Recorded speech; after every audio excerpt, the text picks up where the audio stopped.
समजते? आपलं जे मेडिसिन आहे ना, हे जे औषध आहे ना, या औषधाला रंग नाही, चव नाही, वास नाही. भाजीत, पोळीत, दुधात, चहात. माझ्याकडे खूप सारे लेडीज आहेत, ते काय करतात माहिती का? कुठं बसत? हा तो तुम्ही परत अमाऊंट जास्त आहे. 1490 याला रंग नाही, चव नाही, वास नाही. भाजीत, पोळीत, दुधात, चहात कशी ते टाकून घ्या. दारू सोडण्याचं औषध दारू मध्ये मिक्स करून द्या, दारू सुटते. हे वाक्य आपण बोलू शकतो. परत बोलू. दारू सोडण्याचं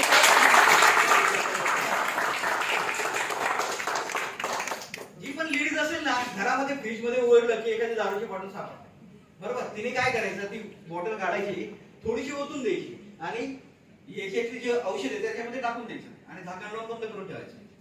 हा औषध दुसऱ्या दिवशी अर्धीच बॉटल